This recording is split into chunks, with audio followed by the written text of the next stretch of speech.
देगलूर येथे होत असलेल्या महाविकास आघाडीच्या वतीने जे विजयी संकल्प रॅली या ठिकाणी काढण्यात आली। आजच्या या रॅलीला उपस्थित असलेले आणि ज्यांनी आताच आपलं मार्गदर्शन केलं असे हबप बाळुलकरजी महाराज, या कार्यक्रमाला उपस्थित असलेले आपले निरीक्षक माननीय संगमेश्वर रेड्डी साहेब, राष्ट्रवादी काँग्रेसचे जिल्हाध्यक्ष भगवानराव आलेगावकर साहेब, देगलूर तालुक्यातील आमचे ज्येष्ठ मार्गदर्शक माननीय रमेश देशमुख शिरोलीकर, आमच्या नायगाव मतदारसंघाच्या महाविकास आघाडीचे उमेदवार डॉक्टर मिनलताई खतगावकर, या कार्यक्रमाला उपस्थित असलेले आमचे मोगलाजी अण्णा सिरसेटवार, ताराकांत पाटील आणि या विधानसभा क्षेत्राचे महाविकास आघाडीचे उमेदवार काँग्रेसचे आमचे निवृत्ती मामा कांबळे, केदारपाडी साळुंके, लक्ष्मीकांतजी पदमवार, बालाजीजी गोयलवार, आमचे नायगाव तालुका काँग्रेस कमिटीचे अध्यक्ष संजयजी बेळगे आणि सावळीकर साहेब, शिवाजी पाटील पाचवीकर, देगलूर तालुका काँग्रेस कमिटीचे अध्यक्ष डॉक्टर श्वेताताई बसवराज पाटील, आमचे काका श्रीनिवास पाटील चव्हाण, दिलीप पांढरे, अविनाशजी निलमवार, गोविंद हनवटे, मीरा मोहिद्दीन साहब, युसुफ मिस्त्री, आमचे शरीफ मामू, बालाजी पाटील थडके, महेश पाटील शिवसेना, आमचे युवा मार्गदर्शक निळकंठ ताकवाडकर, अंकुश देसाई, डॉक्टर धुमाळे साहेब, नाझिया शेख, आमचे राष्ट्रवादीचे जांभरुणकर सर, मसूद देसाई आळंदीकर, योगेश हानेगावकर, मंगेशजी देशमुख आलूरकर, हाजू शेठजी हानेगावकर आणि व्यासपीठावर सर्व मान्यवरांची माफी मागून वेळोवेळी आपल्याला सर्वांना दिवाळी साजरी करायचा आहे। आणि सन्माननीय व्यासपीठ या कार्यक्रमाला उपस्थित असलेले देगलूर बिलोली मतदारसंघातून आलेले सर्व आमचे ज्येष्ठ मंडळी, तरुण मित्र मंडळी, उपस्थित माता भगिनी, आज आपल्याला या ठिकाणी मला खरोखर मन भरून आलं। आज आपण देगलूर शहरामध्ये एवढ्या मोठ्या प्रमाणात घरी दिवाळीचा सण असताना सुद्धा आपण आम्हा दोघांना, मला लोकसभेला आणि आमच्या निवृत्ती मामाला या ठिकाणी आपण आशीर्वाद देण्यासाठी आलात, त्याबद्दल मी सर्वांचे प्रथम नतमस्तक होतो आणि मग माझे मनोगत व्यक्त करतो।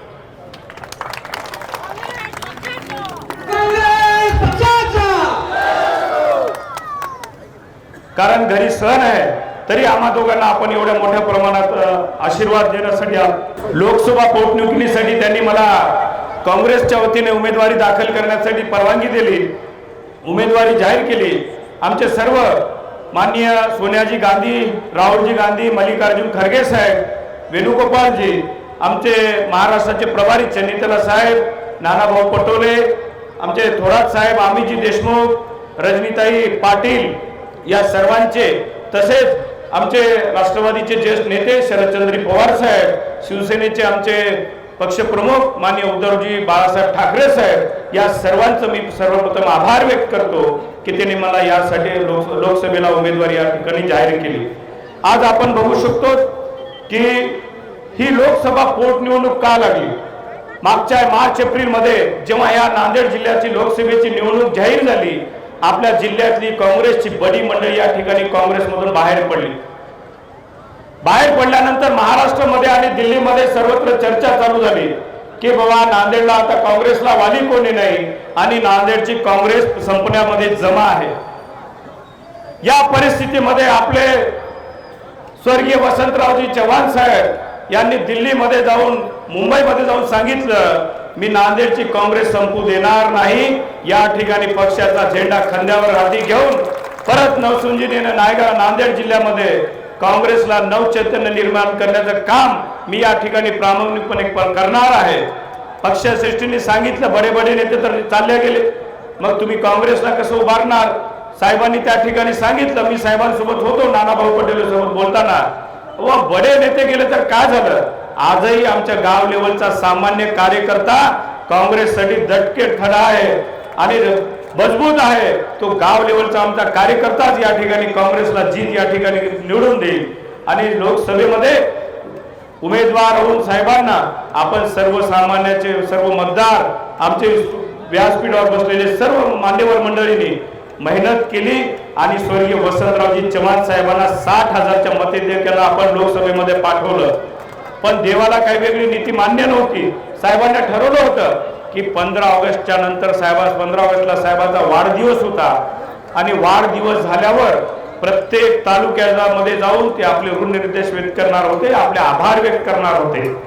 पण 13 तारखेला काळानं त्यांच्यावर घाला घातला आणि ते बिमार पडले आणि अखेरीला वरच्याला आणि देवाला दवा भी काम नाही और दुआ भी काम नाही म्हणल्यासारखं 26 ऑगस्टला त्या ठिकाणी जगाचा निरोप त्यांना या ठिकाणी घ्यावा लागला.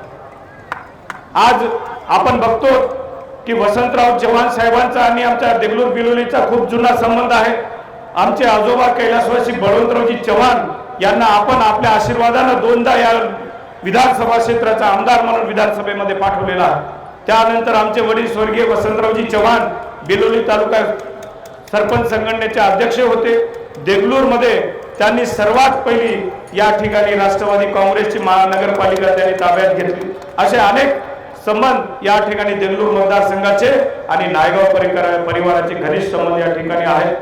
आज आपण बघतो काम करत असताना या देगलूर मतदारसंघामध्ये मोठ्या प्रमाणात MIDC साठी जागा आहे, पण एकाही मोठा उद्योग एखादा मोठा प्रकल्प या ठिकाणी देगलूर बिलोली मतदारसंघासह येऊ शकला नाही याची शोकांकिता आहे.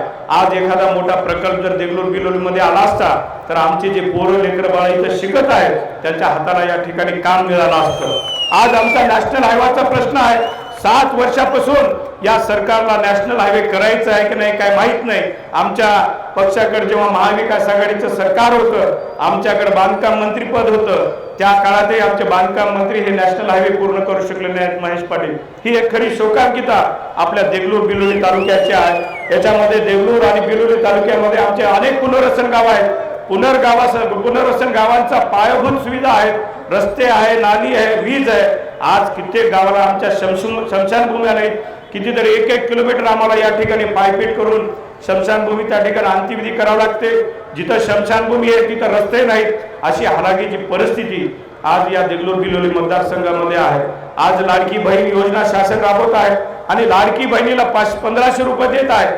सरकारचं स्वागतच आहे, तुम्ही 1500 रुपये द्या, आणखी किती वाढून द्या, पण आमच्या बहिणीला या ठिकाणी सुरक्षा देण्याचं काम आपण करावं. एके ठिकाणी ह्या योजना बहिणीला आमच्या द्यालेत आणि भावाकडून इकडे 100 रुपयाचा बॉन्ड 500 रुपये काढून घ्या. बहिणीला 1,500 रुपये द्याले आणि भावाला जर काम पडलं बँकेचं तहसीलचं कशाचं तर 100चा बॉन्ड कितीला झाला?